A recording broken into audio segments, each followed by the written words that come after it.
Baik, Assalamualaikum warahmatullahi wabarakatuh. Selamat sore, Bapak-Bapak dan adik-adik mahasiswa Teknik Pertambangan seluruh Indonesia. Bertemu kembali kita dalam acara webinar Forkopindo Berbagi Ilmu yang ke-17. Pada sore hari ini telah hadir di antara kita ada Sekjen dari Forkopindo, Pak Edi Jamal, kemudian ada Kepala Bidang eh, Pendidikan Pak Teddy Agung, kemudian ada Pak Dono, kemudian juga telah hadir pemateri kita sore hari ini Pak Ari Naftali. Selamat bergabung Bapak. Baik, untuk sebelum kita memulai acara, eh, seperti biasa kami mempersilahkan dari perwakilan Forkopindo untuk menyampaikan eh, sambutan dan pembuka. Untuk itu kami persilahkan kepada Pak Teddy Agung Cahyadi. Baik, terima kasih atas eh, waktunya, Romlah sebagai moderator. Assalamualaikum warahmatullahi wabarakatuh. Waalaikumsalam. Selamat sore, salam sejahtera untuk kita semuanya. Om Swastiastu, Namo Buddhaya, salam kebajikan.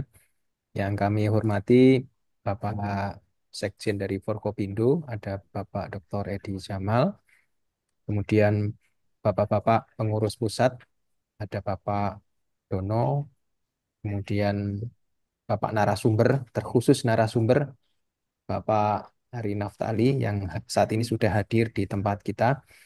Dan tak lupa kami menyapa kepada seluruh adik-adik mahasiswa program studi teknik pertambangan eh, di seluruh Indonesia. Alhamdulillah pada sore hari ini kita bisa bertemu kembali, berjumpa kembali dalam acara Forkopindo Berbagi Ilmu yang ke-17. Kegiatan ini adalah tujuannya untuk berbagi ilmu dari para pengajar yang kami distribusikan dari seluruh pengajar program studi yang ada di kampus-kampus di Indonesia. Dan hari ini kita melanjutkan untuk sesi pengajaran, yaitu di bidang masih sama, di bidang eksplorasi, yang sebelumnya adalah eksplorasi secara langsung, dan hari ini eksplorasi secara tidak langsung dengan menggunakan penginderaan jarak jauh. Dan alhamdulillah hari ini kita mendapatkan pemateri atau guru yang tepat, ya, Bapak Ari Naftali. Beliau sekolahnya sangat fokus di bidang penginderaan jarak jauh ini.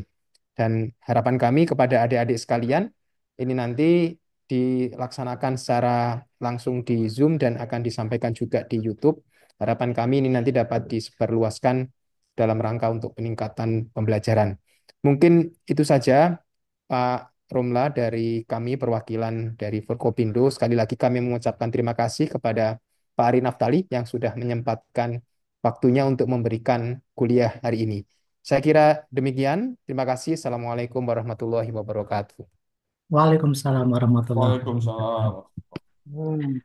Baik, sebagai informasi, eh, pendaftar kuliah kita yang ke-17 ini, webinar ini ada sekitar 223 orang mahasiswa, kemudian juga ada 25 orang dosen, fresh graduate-nya ada 12, ASN ada 3, dan profesional dari perusahaan itu ada 6 orang.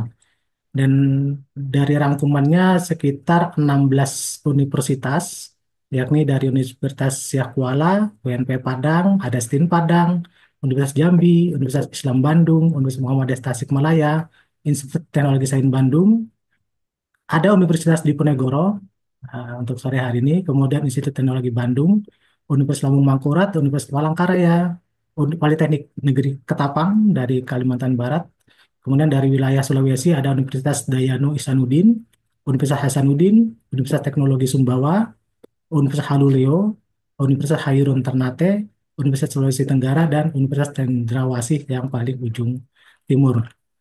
Baik, adik-adik, peserta webinar sekalian, pemateri kita hari ini eh, Bapak Insinyur Ari Naftali Hawuhede, STMT PhD.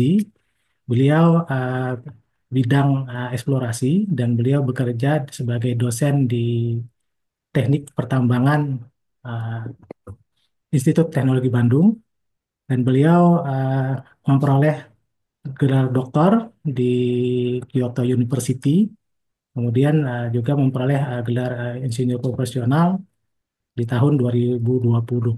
Nah, Pak Ari juga meng- terdaftar di organisasi bidang profesi PII tentunya. Kemudian ada Perhapi, terus ada IAGI, Ikatan Ahli Geologi Indonesia, dan sesuai tema pada sore hari ini, beliau juga tergabung di anggota masyarakat ahli penginderaan jauh, koordinator wilayah Jawa Barat. Nah, tentunya topik eksplorasi tidak langsung sore hari ini, pada minggu kemarin, 2 minggu yang lalu itu sudah ada beberapa apa informasi gitu ya supaya lebih menarik dan tentunya akan dibahas lebih detail pada hari ini ya untuk dari Pak Ari. Nah, Pak Ari juga ada channel YouTube-nya adik-adik, barangkali nanti bisa dikunjungin dan beberapa kuliah beliau juga sudah tersedia di sana di @aryehede. Jadi bisa nanti di-searching saja channel YouTube beliau dan eh, beliau juga di bidang keahlian proyek, bidang penginderaan jarak jauh itu sudah berpengalaman. Salah satu contohnya integrasi sistem sistem informasi geologi dan penginderaan jauh untuk pemetaan endapan hidrotermal di Jawa Barat. Dan publikasinya tidak kalah keren, tentunya ada radioactive remote signature derived from Sentinel-2 image and field verification in West Sulawesi. Kemudian yang terbaru ini ada combining vegetation index with mineral identification for detection of high geothermal potential zones using hyperspectral satellite data. Dan ini ada salah satu pertanyaan 2 minggu yang lalu tentang hyperspectral data. Nah, mudah-mudahan nanti dari penjelasan ini bisa lebih jelas dari materinya. Baik Pak Ari Naptali, barangkali bisa sambil di-share dulu PowerPoint-nya. Untuk mengawali, eh, perkenankan saya menyampaikan pantun sore hari ini, burung elang terbang melayang, melihat bumi dari angkasa. Mari belajar dengan senang eksplorasi jarak jauh, tema utama sore hari ini. Silakan Pak Ari, kami persilahkan waktu dan tempat. Iya, terima kasih Pak Romla, Mas Teddy. Ya, Assalamualaikum warahmatullahi wabarakatuh. Selamat sore eh, rekan-rekan dosen sekalian yang saya hormati dan juga adik-adik mahasiswa begitu ya. Ini masih pada semangat meskipun kalau di Bandung suasananya udah suasana liburan sekali begitu. Orang plat luar sudah banyak yang masuk kota Bandung, tapi saya juga masih di kampus kok gitu. Ya, eh, baik, terima kasih. Saya apresiasi atas apa eh, ajakannya untuk bisa bergabung mengisi materi di webinar Forkopindo, begitu ya, berbagi ilmu dengan para mahasiswa. Ini kesempatan yang baik sekali, begitu bagi saya juga bisa memberikan ya sedikit membagikan ilmu yang saya miliki, begitu. Meskipun saya yakin secara eh, baik sedikit maupun yang banyak begitu ya, para rekan-rekan mahasiswa di sini juga pernah mempelajari atau pernah mendengar begitu tentang penginderaan jauh itu sendiri. Karena penginderaan jauh harusnya sih ilmu yang cukup populer begitu dan aplikasinya banyak sekali di berbagai bidang, tidak hanya untuk eksplorasi saja, tetapi tidak salah kalau kita penginderaan jauh ini untuk salah satu aplikasinya adalah untuk eksplorasi. Eh, tapi saya bisa pastikan bahwa jika rekan-rekan mahasiswa tertarik mempelajarinya lebih lanjut, penginderaan jauh ini akan sangat berguna sekali. Dan kalau kita sudah tahu bagaimana prinsip-prinsip dasar, aplikasinya ke berbagai bidang, tidak hanya untuk eksplorasi saja, begitu ya, tetapi juga terutama untuk analisis lingkungan, tata guna lahan, ataupun minimal sedikit berguna untuk pembuatan peta-peta begitu kalau ada peta-peta nanti di tugas akhir ataupun di kegiatan penelitian yang lain gitu ya itu lebih lebih berbicara atau lebih presentasinya itu bisa lebih bagus gitu ya kalau kita sudah menguasainya. Ya, ini kira-kira topik yang akan saya bawakan sudah tershare screen harusnya ya. untuk materi presentasinya. Sudah, Bapak. Oke, yang full screen kan ya, bukan yang satu lagi saya Ya, pakai dua layar soalnya. sudah full screen. Baik, ya sesuai dengan tema yang diberikan bahwa ini merupakan eksplorasi menggunakan penginderaan jauh, jauh atau inderaja atau biasanya lebih populernya dengan remote sensing gitu ya. Outline presentasinya saya coba bagi beberapa bagian, ada 5 bagian, yaitu pengantar, dasar teknologi, metode dan aplikasi, studi kasus, dan kesimpulan. Tentu sebenarnya kalau di mata kuliah itu sendiri, saya memberikannya di satu semester gitu, untuk materi ini, remote sensing, untuk eksplorasi, penginderaan jauh untuk eksplorasi, begitu.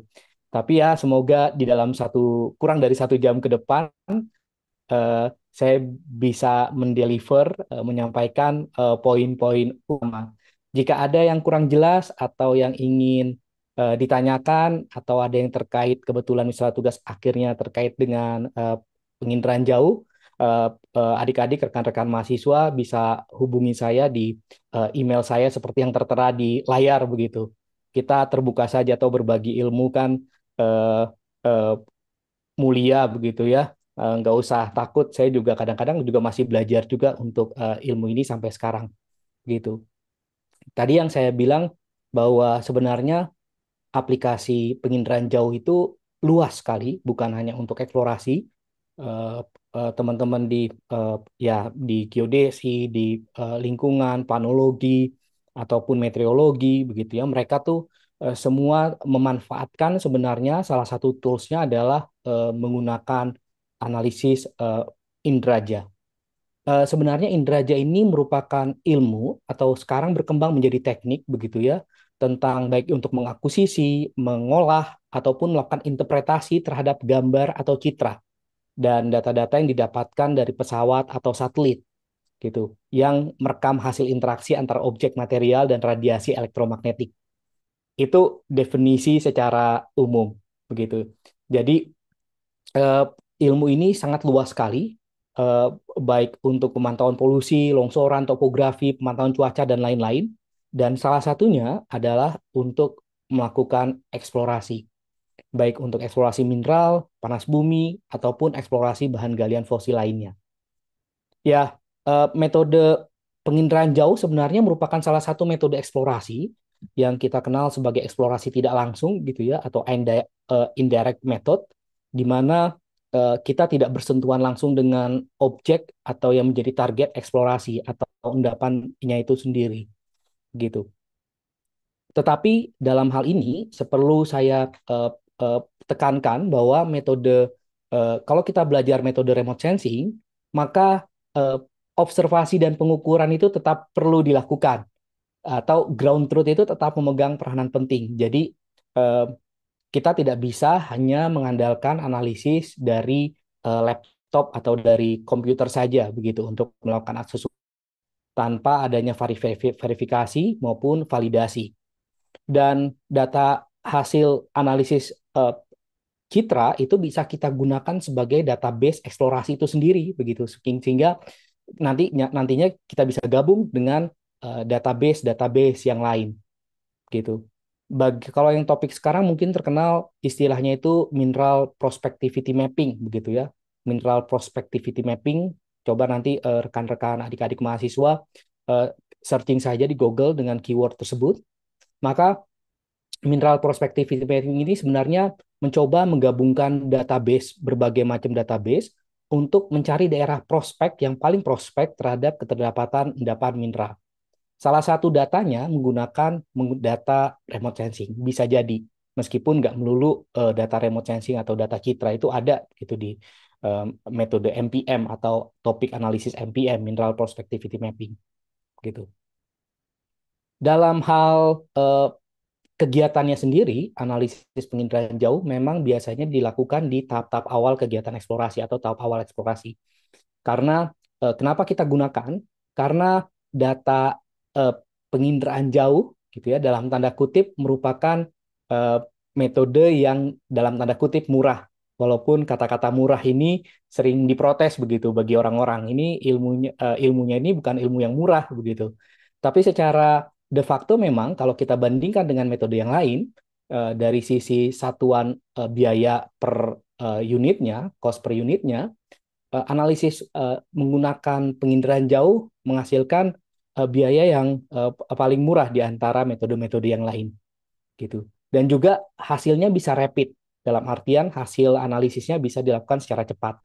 Sehingga oleh karena itu analisis ini menjadi analisis yang penting dilakukan gitu ya, dan bisa memenuhi coverage area yang luas gitu, dibandingkan kalau kita ke lapangan mungkin hanya spot-spot saja, tapi kalau kita menggunakan analisis berbasis citra ini bisa mengcoverage daerah yang cukup luas. Tetapi pun demikian, kenapa dia dilakukan di tahap awal? Karena hasilnya hanya berupa interpretasi.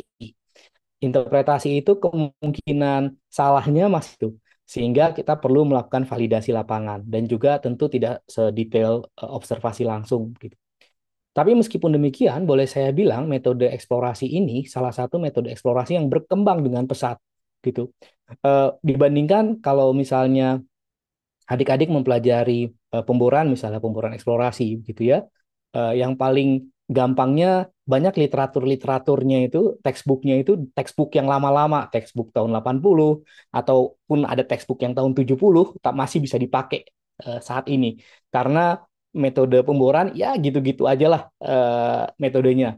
Tetapi sebaliknya kalau dengan menggunakan misalnya kita mempelajari Indraja gitu, eh, eh, mungkin saja itu sudah tidak berlaku lagi karena datanya sudah berbeda, interpretasinya sudah berbeda, pengolahan datanya sudah berbeda. Gitu. Jadi ini perkembangannya cukup pesat. Saya di awal tahun di tahun 2000-an saya mulai berkenalan dengan eh, Indraja, dengan yang sekarang itu sudah berbeda. Ya bayangkan saja teknologi foto handphone saja lah ya. Saya sering analogikan ke rekan-rekan mahasiswa handphone di tahun 2000-an fotonya mungkin berbeda jauh dengan handphone hasil foto dari handphone yang sekarang gitu. Dari sisi kualitas dan lain-lain. Pixel yang paling berperan penting itu berbeda jauh. Pun demikian dengan teknologi pencitraan. Berkembang terus, ada citra baru yang menuntut kita mempelajarinya kembali begitu. Ya, secara pengantar sebelum kita masuk ke dasar begitu ya, tentu sebenarnya eh, metode Indraja ini kita lakukan setiap hari melalui kita melihat kalau kita diberi penglihatan yang bagus, normal, mata kita masih normal begitu ya.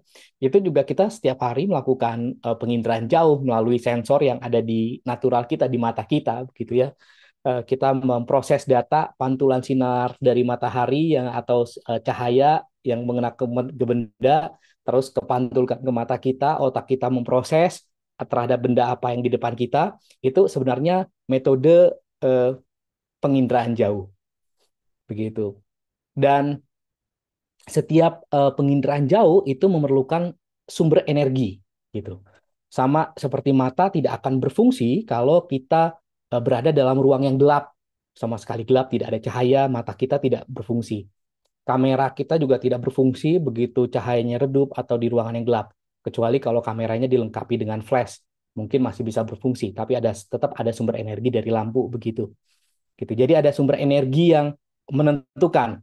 Nah, sumber energinya ini bisa bervariasi, ada berbagai jenis begitu atau di dalam rentang panjang gelombang yang berbeda-beda. Nah, begitu ya. Jadi yang berperan penting itu sebenarnya seperti apa nih yang bekerja. Nah, di dalam eh, remote sensing gitu tadi harus ada energi elektromagnetik gitu pada prinsipnya. Sebagaimana yang kita ketahui pada gelombang elektromagnetik itu bisa gelombang elektrik ataupun gelombang magnetik yang bisa merambat tanpa medium gitu dengan kecepatan cahaya gitu ya. Dan biasanya kalau gelombang elektromagnetik itu akan disampaikan dalam beberapa bentuk begitu.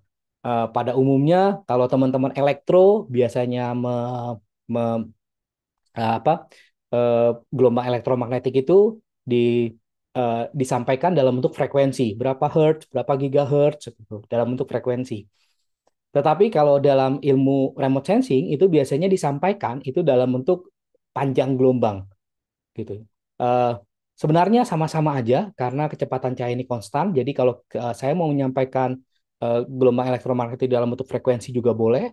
Tapi dalam bentuk panjang gelombang itu juga boleh. Tapi nggak tahu kenapa kebiasaannya teman-teman di remote sensing selalu menyampaikan rentang gelombang elektromagnetik itu dalam bentuk panjang gelombang begitu.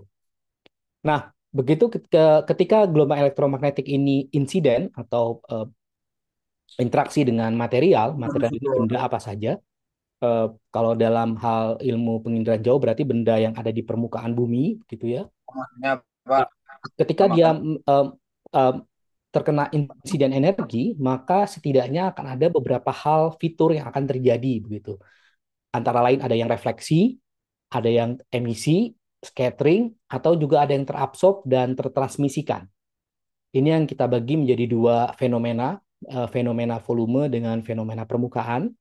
Nah, dalam hal ini ilmu penginderaan jauh itu bekerja di fenomena permukaan, gitu ya. Jadi ada scatter, scatter itu hamburan, refleksi pantulan, emisi emisi, gitu. Misalnya kalau ada benda yang mengeluarkan panas, kita bisa merasakan tuh panasnya seperti apa. Itu seperti itulah kerja emisi, begitu ya. Nah, kita akan fokus ke fenomena permukaan karena prinsip inilah yang digunakan di penginderaan jauh gitu. Saya coba sampaikan dari dasarnya dulu ya karena belum tentu semuanya ini punya pemahaman yang sama gitu. Kita coba supaya base kita ini sama gitu. Kalau kita berbicara penginderaan jauh gitu ya. Nah, memang yang digunakan di panjang gelombangnya nggak panjang gelombang yang semua panjang gelombang dimanfaatkan. Panjang gelombang yang kecil-kecil, misalnya panjang gelombang eh, alfa, beta, gamma itu tidak kita manfaatkan dalam remote sensing begitu karena terlalu kecil panjangnya sehingga penyampaiannya itu tidak bisa sampai terlalu jauh. Sinar X itu terlalu kecil juga jadi tidak dimanfaatkan dalam remote sensing.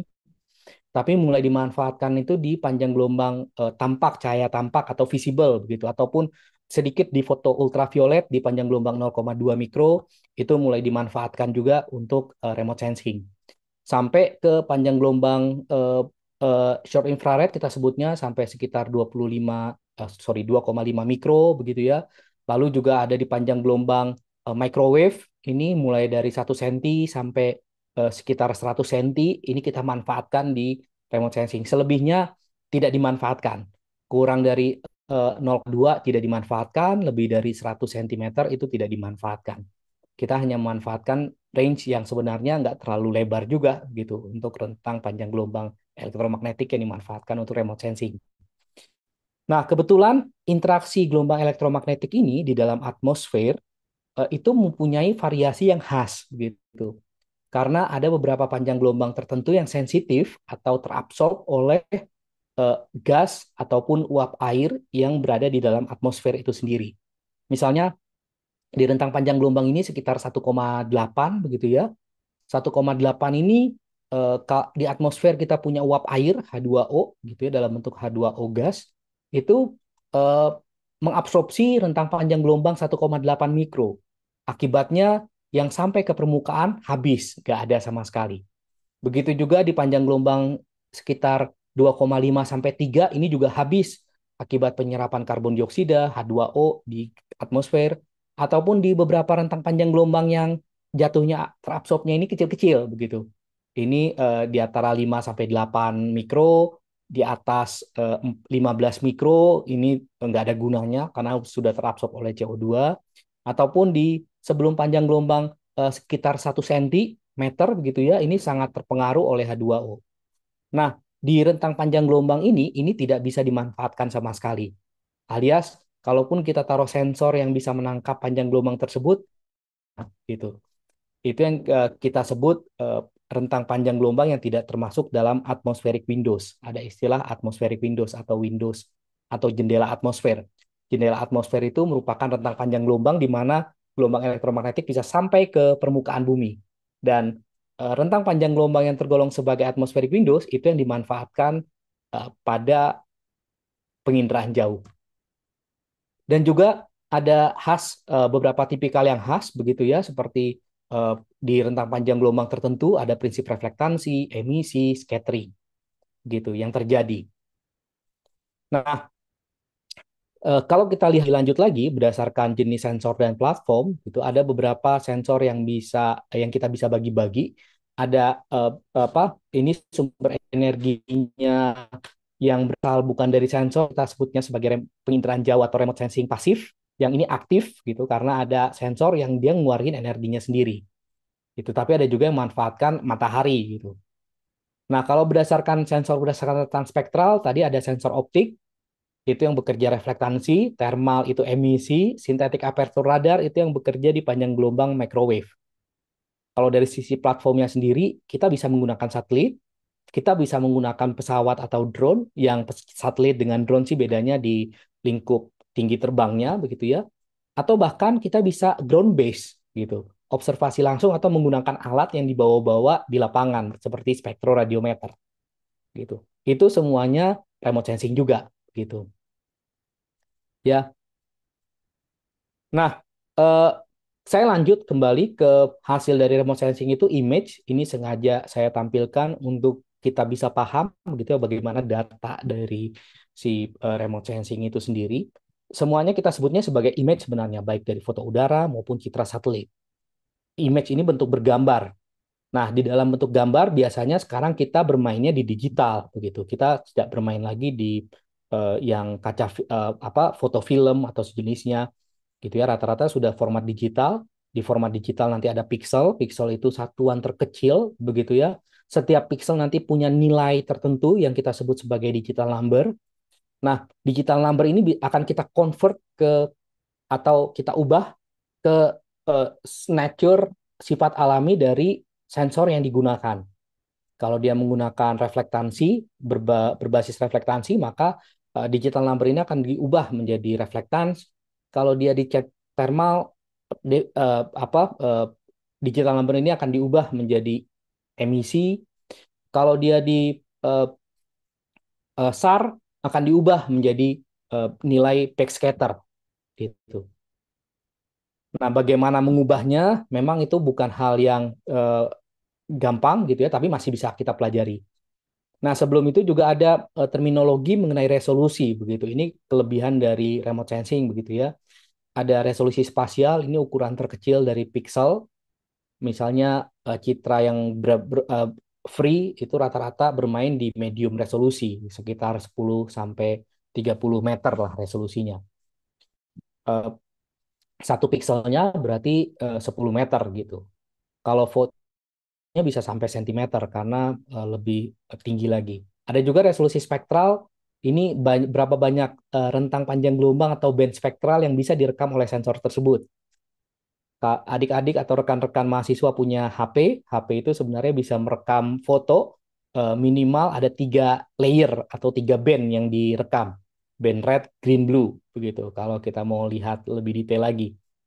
Eh, Kalau citra satelit mungkin bisa lebih dari 3 band tadi, red, green, blue, ada near infrared, visible infrared, apa show infrared dan lain-lain, gitu ya. Juga ada resolusi radiometrik, ini kemampuan sensor untuk merekam mencatat respon spektral, biasanya dinyatakan dalam bit, begitu ya, berapa banyaknya informasi dan juga resolusi temporal berkaitan dengan waktu pengambilan data. Citra satelit itu sifatnya orbital di bumi, dia mengelilingi bumi secara konsisten dan ada waktu-waktu tertentu dia akan kembali lagi mengunjungi titik yang sama gitu. Misalnya Landsat, Landsat itu punya resolusi tempo sekitar 16 hari. 16 hari dia akan kembali ke titik yang sama, merekam waktu yang sama untuk keperluan pencatatan eh, perubahan begitu. Baik, saya masuk ke topik berikutnya, begitu ya. Ini masuk ke metode dan aplikasi. Saya coba mulai dari foto udara, karena foto udara merupakan yang paling sederhana, yang sekarang sudah populer, gitu ya. 1 dekade terakhir ini foto udara menjadi sangat populer, dan bahkan bisa jadi foto udara ini akan menjadi cikal bakal citra berikutnya, begitu. Kalau sudah sensornya murah, available, tersedia bebas, maka bukan tidak mungkin foto udara itu kemampuannya akan sama dengan citra satelit.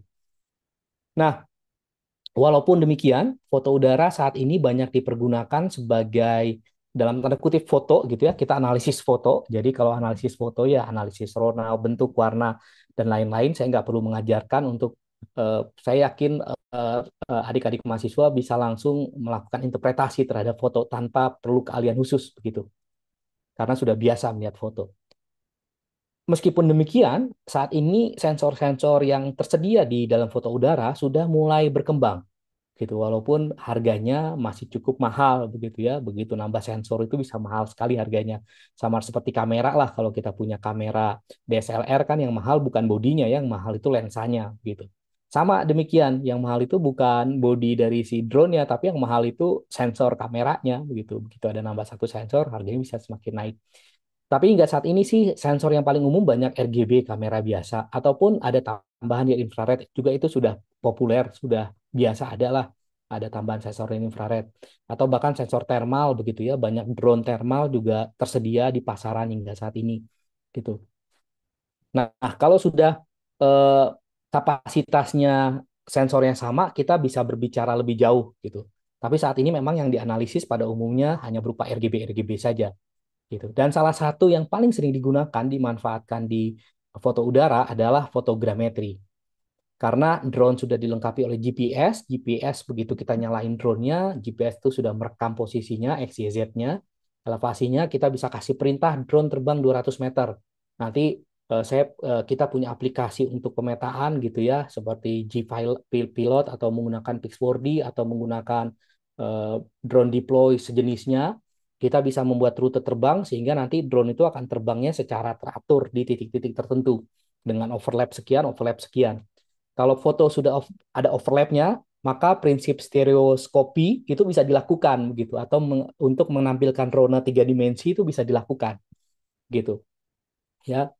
Nah, prinsip ini yang lebih sering digunakan oleh teman-teman yang punya drone atau akan melakukan pemetaan tiga dimensi gitu. Ya, sebenarnya ada satu teknologi lagi yang bukan foto udara biasa, tapi ada juga teknologi LiDAR gitu ya, Light Detection and Ranging. Ini menggunakan laser, dia eh, lebih akurat sebenarnya untuk melakukan identifikasi pemetaan topografi, tapi memang hingga saat ini itu masih harganya masih mahal begitu. Yang lebih bebas itu menggunakan foto udara, drone-nya harganya lebih murah dan lebih eh, orang umum lebih punya banyak yang menggunakan. Ada kelebihan dari menggunakan foto udara untuk analisis topografi, terutama karena kalau foto udara akan merekam semua objek yang ada di permukaan, penetrasinya hanya sampai ke atas permukaannya saja, gitu ya, apapun permukaannya, tumbuhan, bangunan, gedung, dan lain-lain. Kalau kita berbicara topografi kan nggak termasuk dengan bangunan, nggak termasuk dengan pohon, begitu ya. Kita hanya berbicara terrainnya saja, atau istilahnya itu DTM, Digital Terrain Model gitu. Kalau kita berbicara topo, ya yang akan digunakan tuh terrainnya, permukaan buminya, bukan permukaan yang lain-lain begitu. Nah, untuk itu biasanya kita melakukan filtering. Nah, untuk filtering ini memang ada, apapun jenis filternya, sebenarnya tingkat ketelitiannya itu akan berkurang. Apapun jenis filter yang dipilih gitu ya.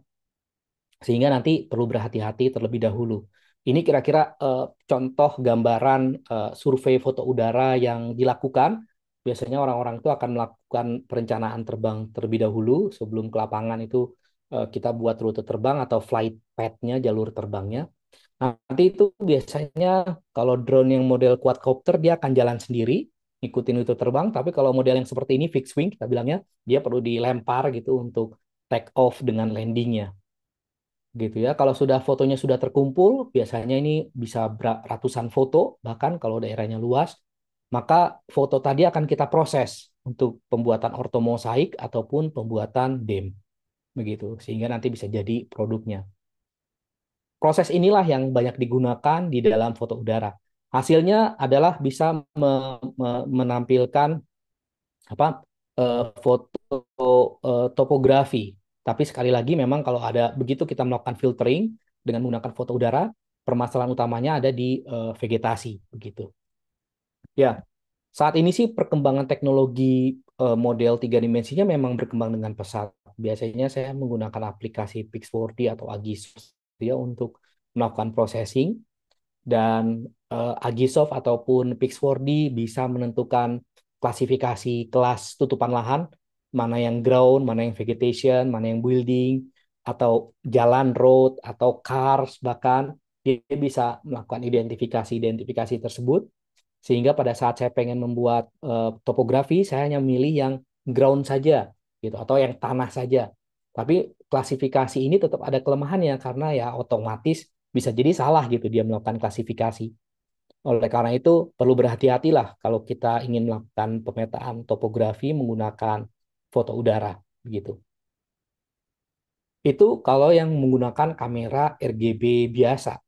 Tapi kalau drone yang sudah punya sensor multispektral misalnya ataupun bahkan hiperspektral, maka kemampuan drone tadi setara dengan kemampuan citra satelit. Gitu. Dia bisa melakukan identifikasi terhadap jenis material yang ada. Gitu. Kalau misalnya dia sudah punya band yang lebih banyak begitu ya. Eh, ya saya kalau cerita di kelas saya pernah menghadiri eh, simposium masyarakat geoekonomi Indonesia MGI di Bandung kalau nggak salah. Ada salah satu geolog yang memang dia punya drone yang dilengkapi dengan multispektral kameranya sehingga dia melakukan pemetaan langsung spektral analisis terhadap batuan yang ada di pitnya dan itu bisa langsung keluar jenis mineralnya apa saja. Dan inilah salah satu metode berbasis reflektans. Metode berbasis reflektansi ini yang bisa melakukan identifikasi jenis mineral secara rapid, secara cepat, gitu. Kalau biasanya adik-adik mahasiswa kan mempelajari bagaimana melakukan identifikasi mineral, bisa melakukan mikroskop ataupun megaskopis, pengamatan megaskopis, atau menggunakan XRD, gitu. Nah, tapi sebenarnya ada satu metode yang berbasis reflektans begitu untuk melakukan identifikasi terhadap jenis mineral. Dan kebetulan jenis sensor reflektansi ini bisa ter-attach di drone atau ter-attach di citra satelit. Sehingga kita bisa gunakan ini untuk melakukan identifikasi. Ini dari foto ini saja, kalau dengan menggunakan reflektansi yang berbeda antara hematit, gotit, jarosit, ini mineral, itu ada perbedaan reflektansi ini akan dicari setiap pixel yang punya reflektansi seperti ini di mana dia akan melakukan pemetaan sendiri. Sehingga nanti akan pemetaannya otomatis begitu. Beberapa mikroskop yang canggih saat ini sudah dilengkapi oleh sensor seperti ini. Gitu sehingga pada saat kita membaca mikroskop, dia langsung keluar nanti hasil identifikasi mineralnya tanpa ada orang lagi yang melakukan analisis begitu. Ya, itu kira-kira eh, untuk foto udara gitu ya. Nah, selanjutnya saya masuk ke citra satelit yang sensor optik gitu. Kalau citra satelit sensor optik berarti dia bekerja di prinsip reflektansi. Optik itu yang berkaitan dengan cahaya, berarti sumber energinya itu cahaya, cahaya matahari dalam hal ini. Gitu ya. Panjang gelombangnya itu antara visible, dari infrared, short infrared.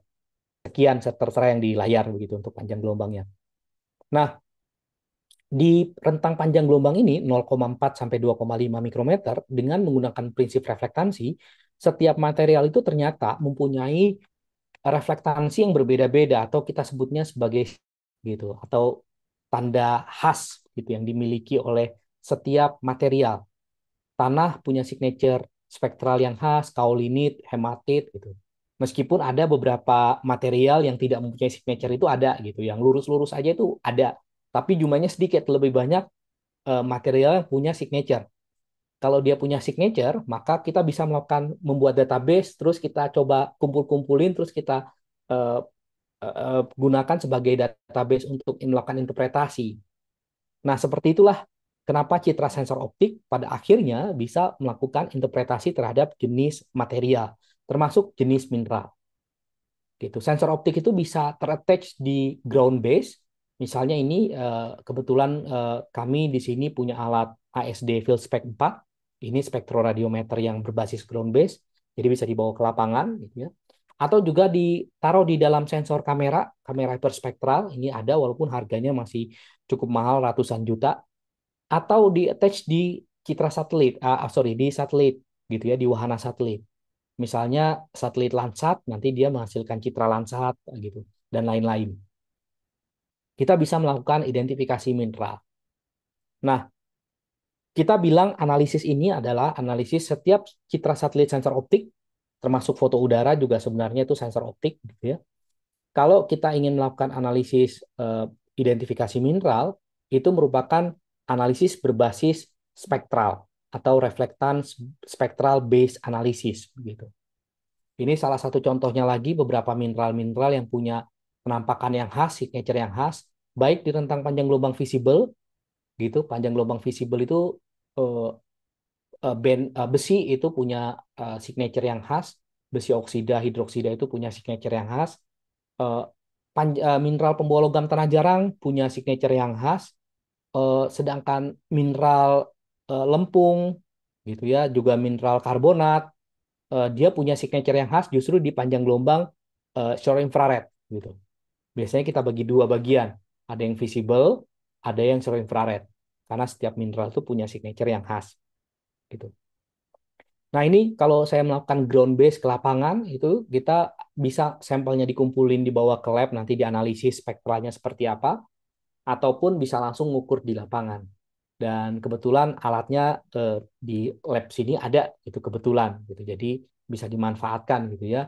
Ini biasanya saya menggunakan apa dikalibrasi menggunakan eh, palon atau keramik warna putih gitu ya. Dia punya reflektansi satu, nanti dipindah-pindah ini sambil jalan kita bisa langsung mengukur reflektansi setiap material yang nantinya bisa langsung diterjemahkan ini jenis materialnya apa saja atau jenis mineralnya apa saja begitu.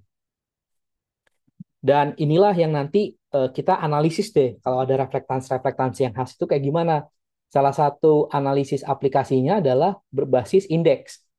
Indeks ini salah satu metode yang sederhana lah gitu karena kita tahu signature naik turunnya kayak gimana. Misalnya tumbuhan begitu. Ini tumbuhan nih spektral tumbuhan ini di panjang gelombang red dia rendah, sorry, di panjang gelombang blue dia rendah, di panjang gelombang green dia tinggi, panjang gelombang red dia rendah lagi. Makanya kita lihat tumbuhan biasanya warnanya hijau gitu. Karena greennya itu reflektansinya lebih tinggi dibandingkan blue dengan red. Tetapi di panjang gelombang dari infrared, ini yang sudah tidak bisa dilihat oleh mata lagi ya, dia meningkat tajam gitu.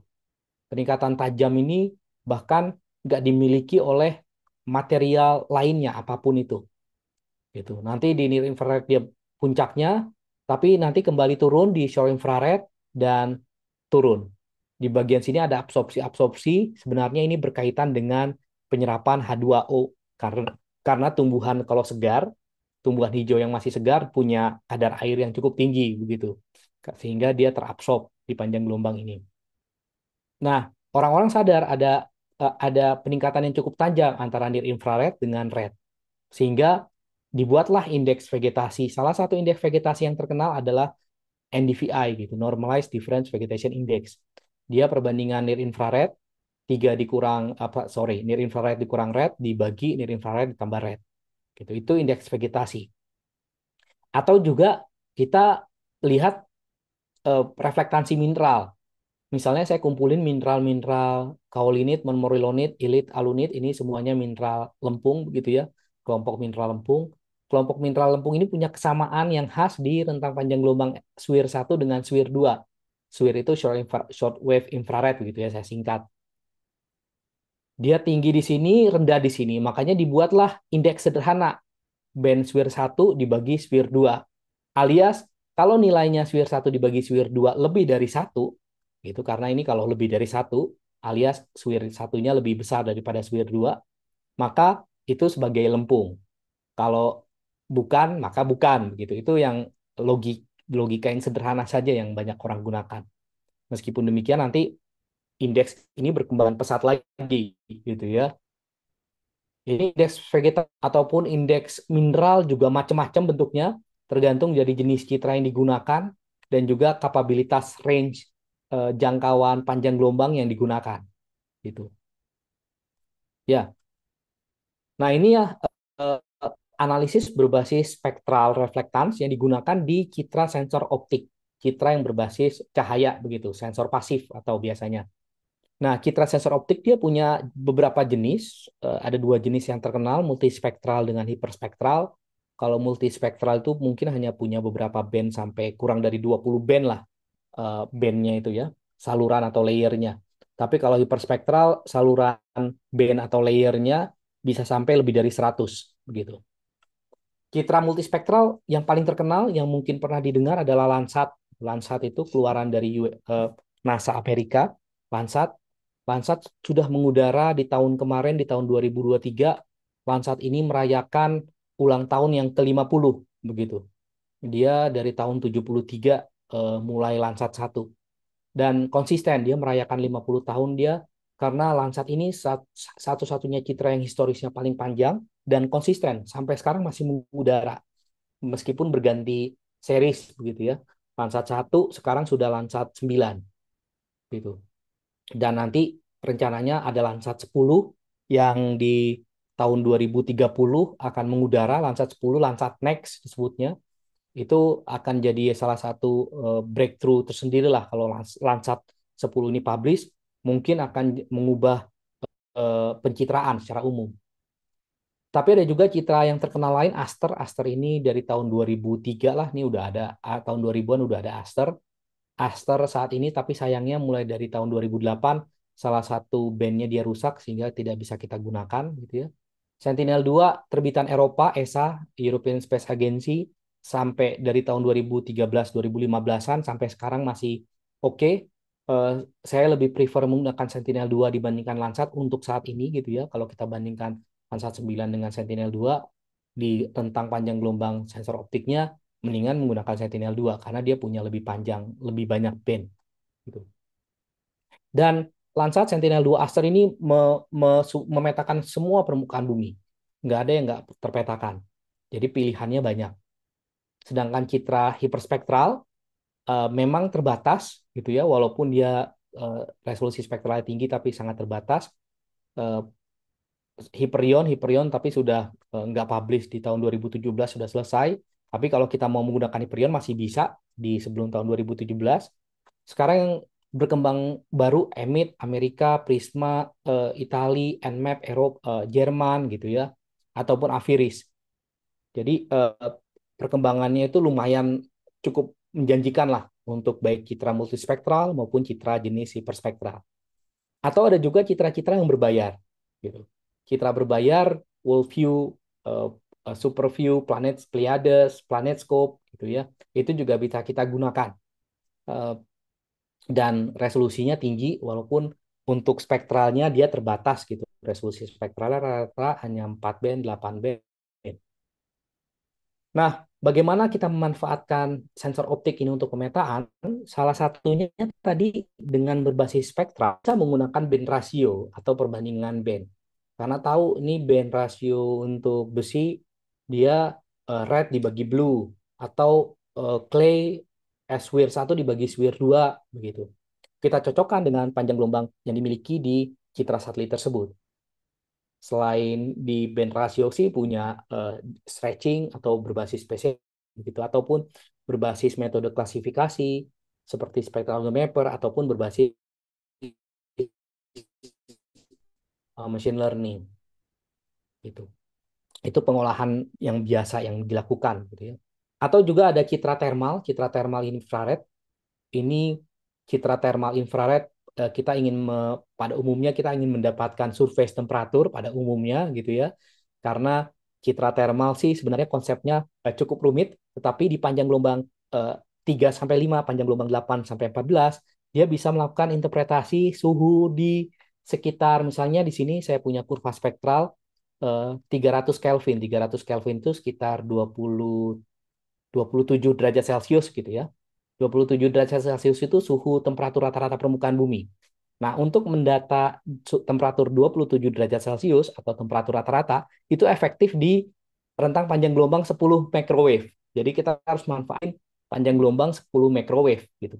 Tapi kalau saya mau deteksi panjang gelombang yang lebih tinggi, misalnya 500 derajat Kelvin atau misalnya ini temperatur panas begitu ya, ini kira-kira dia efektif di panjang gelombang 4 mikrometer gitu. Kita pilih nanti citra-citra yang punya 4 mikrometer kalau pengen deteksi kebakaran hutan ataupun gunung api meletus dan lain-lain gitu ya. Tapi kalau untuk temperatur permukaan yang biasa cukup di panjang gelombang 10 mikrometer. Itu yang paling efektif. Tapi sebenarnya juga emisi juga punya punya spektral emisi gitu. Tapi spektral emisi ini tidak semua material itu punya khas signature-nya. Hanya eh, golongan mineral silikat non OH lah yang punya signature emisivitas. Jarang kita menggunakan emisivitas untuk melakukan interpretasi jenis material. Pada umumnya emisivitas itu digunakan untuk mendapatkan temperatur permukaan gitu atau analisis suhu permukaan tanah. Dari mana aplikasinya untuk apa? Biasanya ya untuk eksplorasi geotermal yang paling terkenal. Begitu. Kalau eksplorasi panas bumi, pada umumnya kita mencari manifestasi, manifestasi panas, kita melakukan analisis untuk mencari anomali-anomali daerah anomali panas gitu. Di mana saja daerah-daerah yang punya anomali panas, kita menggunakan citra termal. Apakah semua citra punya citra termal? Tentu tidak. Ada beberapa citra yang punya citra termal, tapi ada juga yang nggak punya begitu. Landsat kebetulan punya citra termal. Eh, Aster punya citra termal, tapi Sentinel-2 nggak punya citra termal. Silakan nanti dipilih-pilih citra-citra apa yang paling cocok untuk analisis kita, karena tentu nggak semua analisis itu akan cocok dengan menggunakan citra yang ada begitu. Ya.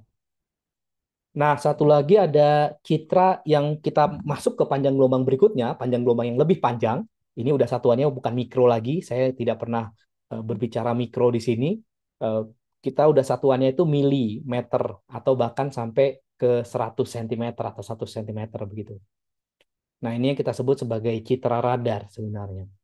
Tapi citra radar saat ini populer dengan istilah citra SAR, synthetic aperture radar, karena mayoritas eh, antena yang digunakan berbasis sintetik gitu.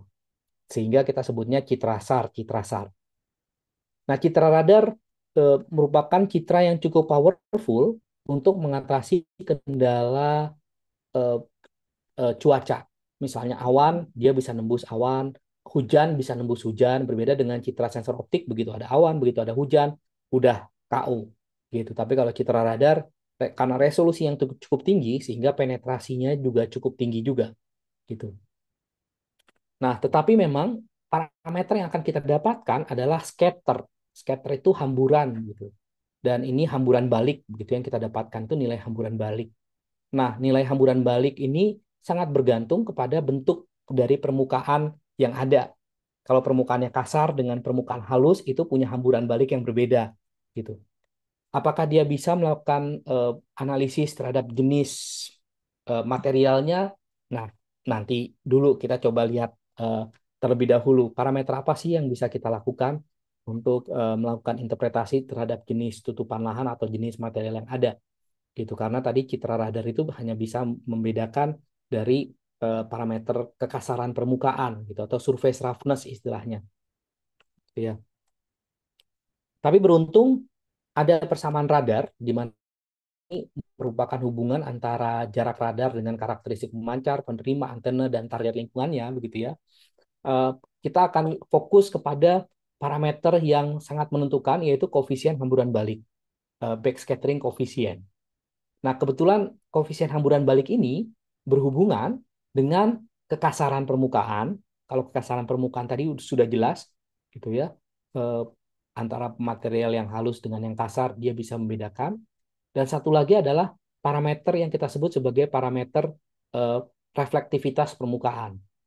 Nah, parameter reflektivitas permukaan ini merupakan fungsi dari eh, dielectric permittivity dan relative magnetic permeability. Kalau rekan-rekan mahasiswa sadar, yang berhubungan dengan magnetic permeability itu merupakan salah satu parameter sifat fisik batuan, begitu ya, terutama yang berhubungan dengan mineral-mineral pembawa besi, gitu. Sehingga pada akhirnya nanti citra radar bisa juga digunakan untuk identifikasi mineral, terutama mineral-mineral yang mengandung sifat eh, eh, kemagnetan, gitu. Memang nggak semua material dia bisa dianalisis, gitu. Ya, tadi ada plus minusnya lah. Kapan kita menggunakan citra radar cocok sekali untuk analisis deformasi permukaan.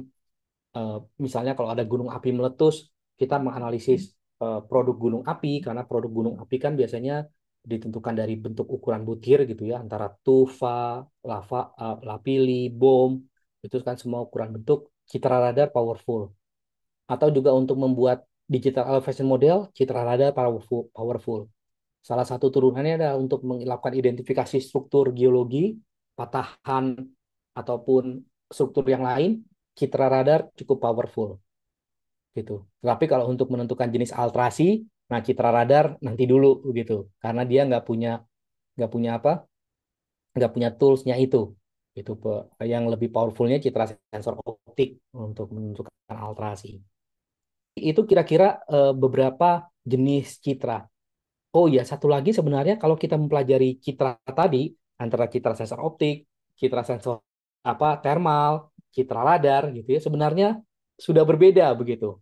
Karena prinsip yang digunakan itu berbeda, reflektansi, emisi dengan scatter. Jadi kalau sudah mempelajari sensor optik ya sudah lupakan eh, SAR terlebih dahulu. Kalau sudah mempelajari SAR, lupakan sensor optik terlebih dahulu karena sebenarnya prinsip yang digunakan itu berbeda jauh begitu. Ya, baik, saya coba masuk ke studi kasus gitu ya. Saya coba percepat. Ini kalau eksplorasi mineral yang menggunakan penginderaan jauh menggunakan citra sensor optik gitu. Nah, di sini sebenarnya kita bisa melakukan skenario, beberapa skenario terhadap tutupan eh, permukaannya itu sendiri. Kalau misalnya pure pixel, pixelnya hanya terdiri dari satu jenis material ataupun daerah terbuka begini ya, biasanya di daerah arid atau semi arid itu semuanya berbasis yang pertama metode pemetaan dengan menggunakan spectral mapper ataupun menggunakan klasifikasi yang lain itu bisa direct kita lakukan, bisa langsung kita lakukan. Identifikasinya langsung ke mineral yang ada gitu. Tapi kalau misalnya satu pixel tadi misalnya Sentinel-2 itu punya ukuran pixel 10 meter.